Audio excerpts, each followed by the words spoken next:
Shalom keluarga damai. Bagaimana kabarnya hari ini?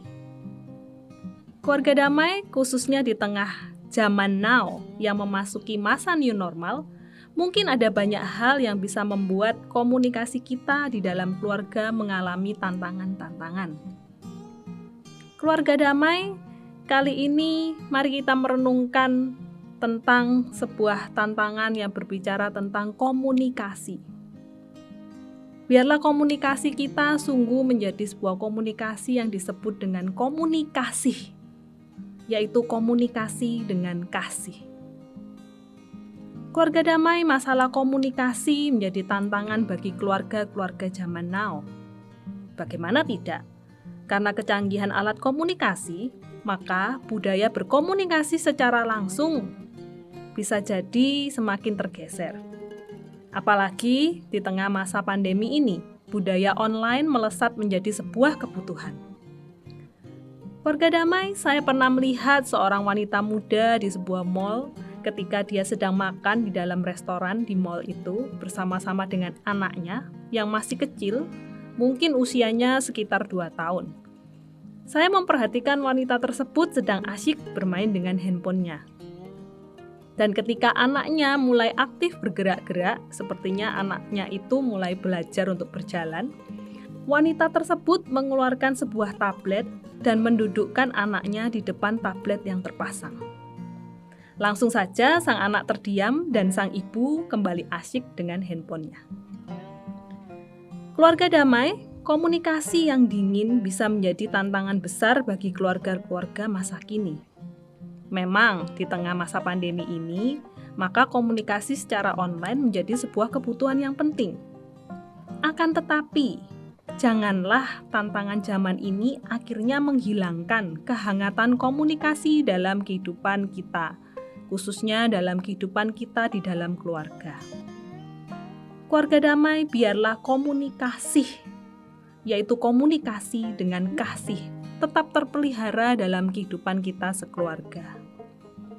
Di dalam Yohanes 2 ayat yang pertama hingga 11 mencatat tentang peristiwa mujizat Yesus yang pertama. Mujizat Yesus yang pertama terjadi dalam sebuah pesta perkawinan di Kana. Saya rasa bukanlah suatu kebetulan jika Yesus memilih mujizat yang pertama diadakan dalam sebuah momen awal terbentuknya sebuah keluarga. Di dalam momen perkawinan. Dan bagaimana mujizat Kristus adalah mujizat yang mengubah air menjadi anggur. Keluarga damai diceritakan dalam kisah tersebut di acara pesta perkawinan itu, mereka kehabisan anggur, di mana anggur seharusnya menjadi sebuah minuman yang wajib dalam sebuah pesta perkawinan. Disinilah Kristus menyatakan kuasanya, mujizatnya yang pertama, dengan mengubah air menjadi anggur yang luar biasa enaknya. Keluarga damai, anggur sebenarnya juga menjadi sebuah simbol dari kehangatan. Di sini kita bisa merefleksikan bahwa di dalam kehidupan keluarga, kehangatan merupakan sebuah hal yang penting, yang perlu diwajibkan untuk memelihara kehidupan berkeluarga kita. Memang air menghidupkan, namun air itu tawar, dan anggur itu manis. Air itu dingin dan segar, namun anggur berarak menghangatkan.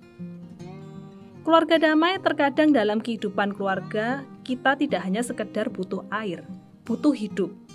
Namun untuk menjalani hidup itu dibutuhkan kehangatan yang akan menguatkan kehidupan tersebut. Seringkali di antara kita mungkin berpikir, bahkan kita meremehkan kehangatan itu. Kita pikir yang terpenting kita bisa hidup. Yang terpenting kita sudah memenuhi kebutuhan hidup anak dan istri kita. Kita bekerja, kita memberi uang, kita memberi materi, dan lain sebagainya. Namun kadang mungkin kita lupa untuk memberikan kehangatan di dalam keluarga kita. Keluarga damai, marilah kita mengingat kembali akan teladan Kristus. Bagaimana ia dengan mujizatnya yang pertama memberikan sebuah simbol anggur yang menjadi lambang kehangatan, yang seharusnya itu tidak dilupakan di tengah kehidupan keluarga kita. Kristus dengan kasih-Nya, Dia menyatakan dirinya sebagai Allah, melalui tanda mujizatnya. Bukan sekedar untuk memberi kita hidup yang dingin, hidup yang hanya sekedar hidup. Namun Kristus ingin kita hidup dengan memancarkan kehangatan kasih-Nya. Bagaimana dengan kehidupan kita di dalam keluarga?